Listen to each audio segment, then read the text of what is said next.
The Rabble of Imperial Rome. Mencius Moldbug. August 29, 2010.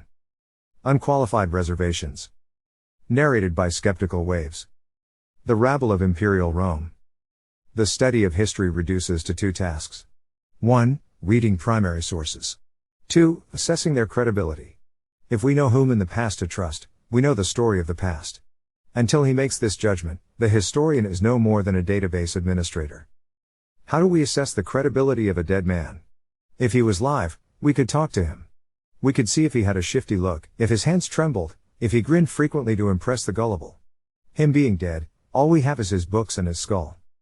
But there is one obvious approach: we can test predictions against hindsight. If a source predicts 10 and 10 later happens, we are objectively entitled to suspect that X has a clue. He could just be lucky, of course. And the man who predicts correctly that his neighbor's house will burn down is a prophet, until a can of gasoline is found in his garage. The Anglo-American journalists of the 1930s were almost unanimous in predicting a second war with Germany.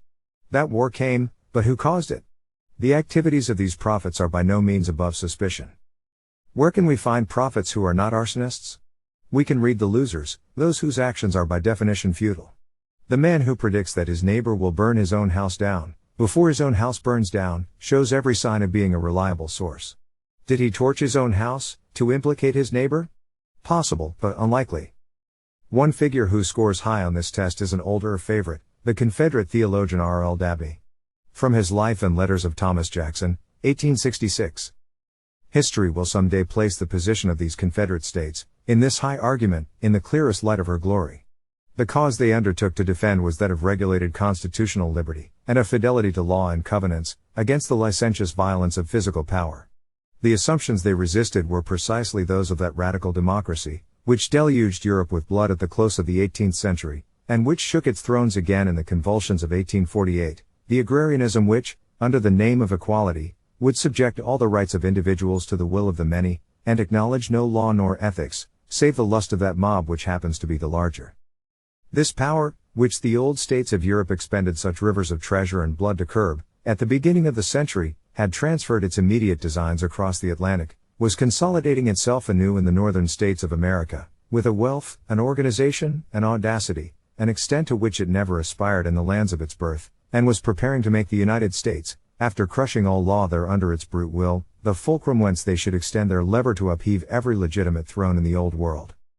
Hither, by emigration, flowed the radicalism, discontent, crime, and poverty of Europe, until the people of the northern states became, like the rabble of Imperial Rome, the colluvies gentium. The miseries and vices of their early homes had alike taught them to mistake license for liberty, and they were incapable of comprehending, much more of loving, the enlightened structure of English or Virginian freedom. The first step in their vast designs was to overwhelm the conservative states of the South. This done, they boasted that they would proceed first to engross the whole of the American continent, and then to emancipate Ireland, to turn Great Britain into a democracy, to enthrone red republicanism in France, and to give the crowns of Germany to the pantheistic humanitarians of that race who deify self as the supreme end and selfish desire as the authoritative expression of the divine will. Check, check, check, check and check. One wonders what the Reverend Dabney would have made of the love parade.